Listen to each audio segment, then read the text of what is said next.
ಒಂದು ಕಾಲದಲ್ಲಿ ನೆಮ್ಮದಿಯಾಗಿದ್ದ ರವಿ ತನ್ನ ಹೆಂಡತಿಯನ್ನು ಕಳೆದುಕೊಂಡು ಕುಡಿತಕ್ಕೆ ಬಿದ್ದು ಜೀವನವನ್ನು ಹಾಳು ಮಾಡಿಕೊಂಡಿದ್ದ. ಅವನ ತಂದೆ ರಂಗಣ್ಣ ಮತ್ತು ತಾಯಿ ಲಕ್ಷ್ಮೀ ಅಮ್ಮ ಮಗನ ಭವಿಷ್ಯದ ಬಗ್ಗೆ ತುಂಬಾ ಚಿಂತೆಯಲ್ಲಿದ್ದರು. ಆಗ ಪಕ್ಕದ ಮನೆಯ ಸುರೇಶ್ ಒಂದು ಉಪಾಯ ಹೇಳಿದ. ನನಗೆ ಪ್ರಿಯಾ ಎಂಬ ಹುಡುಗಿ ಗೊತ್ತು. ಅವಳಿಗೆ ಮನೆಯಲ್ಲಿ ಕೆಲಸದ ತುರ್ತು ಇದೆ, ಜೊತೆಗೆ ಓದುವ ಆಸೆಯೂ ಇದೆ. ಅವಳಿಗೆ ನಿಮ್ಮ ಮನೆಯಲ್ಲಿ ಕೆಲಸ ಕೊಡಿ. ಅವಳು ದಿನಕ್ಕೆ 1 ಗಂಟೆ ರವಿಯಿಂದ ಟ್ಯೂಷನ್ ತೆಗೆದುಕೊಳ್ಳಲಿ. ಅದರಿಂದಲಾದರೂ ರವಿಯ ಗಮನ ಬದಲಾಗಬಹುದು ಎಂದ. ರಂಗಣ್ಣ ಮತ್ತು ಲಕ್ಷ್ಮೀ ಅಮ್ಮನಿಗೆ ಇದು ಸರಿಯಾದ ಯೋಚನೆ ಅನಿಸಿತು. ರವಿ ಆಗ ಬರೀ ರೊಮ್ಯಾಂಟಿಕ್ ಕಾದಂಬರಿಗಳನ್ನು ಓದುತ್ತಾ ಒಂಟಿತನದಿಂದ ನರಳುತ್ತಿದ್ದ. ಸುರೇಶ್ ಪ್ರಿಯಾಳ ವಿಷಯ ಹೇಳಿದಾಗ ರವಿ ತುಂಬಾ ಖುಷಿಯಿಂದ ಒಪ್ಪಿಕೊಂಡ. ಹುಡುಗಿ ಮನೆಗೆ ಬಂದರೆ ಯಾರಿಗೆ ತಾನೇ ಖುಷಿಯಾಗುವುದಿಲ್ಲ. ಆದರೆ ಈ ಸುರೇಶ್ ಸಾಮಾನ್ಯನಲ್ಲ. ಪ್ರಿಯಾ ಇವನ ಗರ್ಲ್ ಫ್ರೆಂಡ್. ಇವನು ಪ್ರಿಯಾಳನ್ನು ಬಳಸಿಕೊಂಡು ರವಿಯಿಂದ ಹಣ ದೋಚಬೇಕು ಎಂದು ಯೋಜನೆ ಹಾಕಿದ್ದ. ಮರುದಿನ ಸುರೇಶ್ ಪ್ರಿಯಾಳನ್ನು ರವಿ ಮನೆಗೆ ಕರೆತಂದು, ನೀನು ಚೆನ್ನಾಗಿ ನಡೆದುಕೋ, ಗುರು ನಿನ್ನನ್ನೇ ಕಳಿಸಿದ್ದೇನೆ ಎಂದು ಕಿವಿಮಾತು ಹೇಳಿದ. ಲಕ್ಷ್ಮೀ ಅಮ್ಮ ಪ್ರಿಯಾಗೆ ಮನೆಯ ಕೆಲಸ ಮಾಡಲು ಬರುತ್ತದೆ ಎಂದು ಕೇಳಿದಾಗ ಪ್ರಿಯಾಳು, ನಾನು ಎಲ್ಲಾ ರೀತಿಯ ಕೆಲಸವನ್ನು ಮಾಡಬಲ್ಲೆ ಎಂದು ಧೈರ್ಯವಾಗಿ ಹೇಳಿದಳು. ರಂಗಣ್ಣ ಖುಷಿಯಾಗಿ ಹೋಗಿ ರವಿಗೆ ಭೇಟಿ ಮಾಡಿಸುವೆ ಎಂದು ಸುರೇಶನಿಗೆ ಹೇಳಿದರು. ಸುರೇಶ್ ಪ್ರಿಯಾಳನ್ನು ರವಿಯ ಕೋಣೆಗೆ ಕರೆತಂದು, ನಾನು ಈಗ ಬರುತ್ತೇನೆ, ನೀನು ಇವನ ಜೊತೆ ಚಾಣಾಕ್ಷತನದಿಂದ ಇರುವೆ ಎಂದು ಹೇಳಿ ಹೊರಟ. ರವಿ ಆಗ ಸ್ವಲ್ಪ ಕುಡಿದು ಕುಳಿತಿದ್ದ. ಪ್ರಿಯಾಳನ್ನು ನೋಡಿದ ತಕ್ಷಣ ಆಕರ್ಷಿತನಾದ. ನೀನು ಪಕ್ಕದ ಕೋಣೆಗೆ ಬಾ, ನಾನು ತಯಾರಾಗಿ ಬರುತ್ತೇನೆ ಎಂದು ಸುರೇಶನಿಗೆ ಹೇಳಿ ಕಳುಹಿಸಿದ. ರವಿ ಸಿದ್ಧನಾಗಿ ಬಂದು ಪ್ರಿಯಾಳನ್ನು ಭೇಟಿಯಾದ. ಮೊದಲ ನೋಟದಲ್ಲೇ ಅವಳ ಸೌಂದರ್ಯಕ್ಕೆ ಮನಸೋತ. ಅಯ್ಯೋ, ಇಂತಹ ಹುಡುಗಿಯನ್ನು ಇಷ್ಟು ದಿನ ಭೇಟಿಯಾಗದೇ ಇದ್ದಿದ್ದರೆ ಜೀವನವೇ ವ್ಯರ್ಥ ಎಂದು ಮನಸ್ಸಿನಲ್ಲಿ ಅಂದುಕೊಂಡ. ಸುರೇಶ್ ಇವಳಿಗೆ ಚೆನ್ನಾಗಿ ಟ್ರೈನಿಂಗ್ ಕೊಡುವೆ ಎಂದು ರವಿಗೆ ಹೇಳಿ ಪ್ರಿಯಾಳನ್ನು ಅಲ್ಲೇ ಬಿಟ್ಟು ಹೊರಗೆ ಹೋದ. ರವಿ ಬಾಗಿಲು ಮುಚ್ಚಿ ಪ್ರಿಯಾಳನ್ನೇ ನೋಡುತ್ತಾ, ಸ್ವಲ್ಪ ಮನೆ ಒರೆಸುವ ಕೆಲಸ ಮಾಡುವೆ ಎಂದ. ಪ್ರಿಯಾ ಕೆಲಸ ಮಾಡುವಾಗ ರವಿ ಅವಳನ್ನು ಕಣ್ಣಾರೆ ನೋಡುತ್ತಾ ಗಮನಿಸಿದ. ಇವತ್ತಿಗೆ ಇಷ್ಟು ಸಾಕು, ನಾಳೆ ಬಾಯ್ ಎಂದು ಪ್ರಿಯಾಳನ್ನು ಕಳುಹಿಸಿದ. ಆ ರಾತ್ರಿ ರವಿ ಪ್ರಿಯಾಳ ನೆನಪಿನಲ್ಲೇ ತನ್ನ ಹಳೆಯ ಕಾದಂಬರಿಗಳಿಗೆ ಮತ್ತೆ ಮುಳುಗಿದ. ಮರುದಿನ ಸುರೇಶ್ ಪ್ರಿಯಾಳ ಬಳಿ ಹೋದ. ಪ್ರಿಯಾ ಕೋಪದಿಂದ, ನೀನು ಯಾಕೆ ನನ್ನನ್ನು ಅವನ ಬಳಿ ಕಳುಹಿಸಿದ್ದೀಯಾ? ರವಿಯ ವರ್ತನೆ ಸರಿ ಇಲ್ಲ ಎಂದು ದೂರುತ್ತಾಳೆ.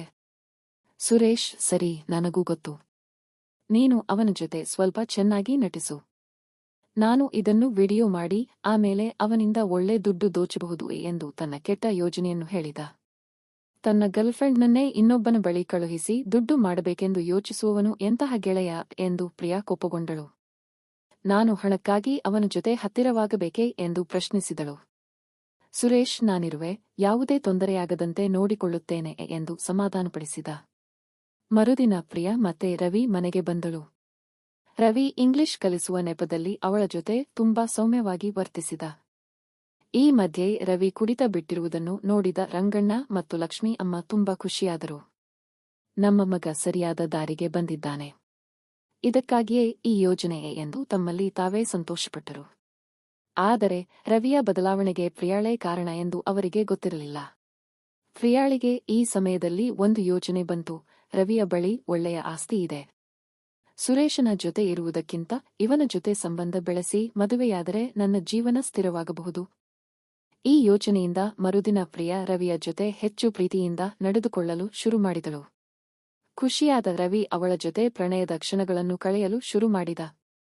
ತುಂಬಾ ಸಮಯ ಕಳೆದರೂ ಪ್ರಿಯಾ ಹಿಂದಿರುಗದೇ ಇದ್ದಾಗ ಸುರೇಶ್ ರವಿಯ ಮನೆಗೆ ಹೋದ. ಅಲ್ಲಿ ರವಿ ಮತ್ತು ಪ್ರಿಯಾ ಆತ್ಮೀಯವಾಗಿರುವುದನ್ನು ನೋಡಿ ಅವನಿಗೆ ತಪ್ಪು ತಿಳಿಯಿತು. ನಾನು ಹಣದ ಆಸೆಗೆ ನನ್ನ ಪ್ರೀತಿಯನ್ನೇ ತಪ್ಪಾಗಿ ಬಳಸಿದೆ. ಈಗಲಾದರೂ ನಿನ್ನ ಪ್ರೀತಿಯ ಮೌಲ್ಯ ತಿಳಿಯಿತು, ಆದರೆ ತಡವಾಗಿ ಬಿಟ್ಟಿತು ಎಂದು ಪ್ರಿಯಾಳಿಗೆ ಹೇಳಿ ನಾಳೆಯಿಂದ ನೀನೂ ಇಲ್ಲಿಗೆ ಬರಬೇಡ ಎಂದು ಎಚ್ಚರಿಕೆ ಕೊಟ್ಟ. ಆದರೆ ಪ್ರಿಯಾ, ನೀನೇ ಮೊದಲು ನನ್ನನ್ನು ಇಲ್ಲಿಗೆ ಕಳುಹಿಸಿದೆ. ಈಗ ರವಿ ನನಗೆ ತುಂಬಾ ಇಷ್ಟವಾಗಿದ್ದಾನೆ, ಅವನನ್ನು ಬಿಡಲು ಸಾಧ್ಯವಿಲ್ಲ ಎಂದು ಸುರೇಶನ ಮಾತನ್ನು ತಿರಸ್ಕರಿಸಿದಳು. ರವಿ ಕುಡಿತವನ್ನು ಸಂಪೂರ್ಣವಾಗಿ ಬಿಟ್ಟಿರುವುದರಿಂದ ರಂಗಣ್ಣ ಮತ್ತು ಲಕ್ಷ್ಮೀ ಅಮ್ಮ 1 ವಾರದ ಯಾತ್ರೆಗೆ ದೇವಸ್ಥಾನಕ್ಕೆ ಹೋಗಲು ನಿರ್ಧರಿಸಿದರು. ಆ ರಾತ್ರಿ ಪ್ರಿಯಾ ರವಿಯ ಮನೆಯಲ್ಲೇ ಉಳಿದಳು. ವಿಷಯ ತಿಳಿದ ಸುರೇಶ್ ಫೋನ್ ಮಾಡಿ ಕೋಪಗೊಂಡ. ಆದರೆ ಪ್ರಿಯಾ, ನೀನೇ ಮೊದಲು ಇವನ ಬಳಿ ಇರಲು ಹೇಳಿದೆ, ಈಗ ಯಾಕೆ ತೊಂದರೆ ಮಾಡುತ್ತೀಯಾ? ಇನ್ಮುಂದೆ ನಾನು ನನ್ನ ಇಷ್ಟದಂತೆ ಮಾಡಿಕೊಳ್ಳುತ್ತೇನೆ ಎಂದು ಫೋನ್ ಕಟ್ ಮಾಡಿದಳು. ಒಂದು ದಿನ ರವಿ ಪ್ರಿಯಾಳ ಕೈಗೆ ಚಿನ್ನದ ಚೈನ್ ಕಟ್ಟುತ್ತಾ ರೊಮ್ಯಾಂಟಿಕ್ ಆಗಿ ಸಮಯ ಕಳೆಯುತ್ತಿದ್ದಾಗ ಸುರೇಶ್ ಅಲ್ಲಿಗೆ ಬಂದು ಈ ದೃಶ್ಯವನ್ನು ತನ್ನ ಫೋನ್ನಲ್ಲಿ ವಿಡಿಯೋ ಮಾಡಿಕೊಂಡ. ಮರುದಿನ ಆ ವಿಡಿಯೋವನ್ನು ಪ್ರಿಯಾಳಿಗೆ ತೋರಿಸಿ ನಿನ್ನ ತಾಯಿಗೆ ತೋರಿಸುತ್ತೇನೆ ಎಂದು ಬೆದರಿಸಿದ. ಆಗ ಪ್ರಿಯಾ, ದಯವಿಟ್ಟು ಹಾಗೆ ಮಾಡಬೇಡ. ನಾನು ರವಿಯ ಬಳಿ ಹಣಕ್ಕಾಗಿಯೇ ಇದ್ದೆ. ಈ ವಿಡಿಯೋ ಬಳಸಿ ರವಿಯಿಂದ 10 ಲಕ್ಷ ರೂಪಾಯಿ ದೋಚೋಣ ಎಂದು ಸುರೇಶನಿಗೆ ಕೆಟ್ಟ ಸಲಹೆ ಕೊಟ್ಟಳು. ಸುರೇಶನಿಗೆ ಆಶ್ಚರ್ಯವಾಯಿತು. ಹಣಕ್ಕಾಗಿ ಈ ಹುಡುಗಿ ಎಲ್ಲಿಯವರೆಗೆ ಹೋಗುತ್ತಾಳೆ ಎಂದು. ಕೊನೆಗೆ ಪ್ರಿಯಾಳ ತಾಯಿ ಮಗಳು ಎಲ್ಲಿ ಎಂದು ವಿಚಾರಿಸಿಕೊಂಡು ರವಿಯ ಮನೆಗೆ ಬಂದಾಗ ಎಲ್ಲ ಗುಟ್ಟು ರಟ್ಟಾಯಿತು. ಸುರೇಶ್ ಸ್ಥಳೀಯ ಗಣ್ಯರ ಮುಂದೆ ನಾನೇ ಈ ಎಲ್ಲದಕ್ಕೂ ಕಾರಣ.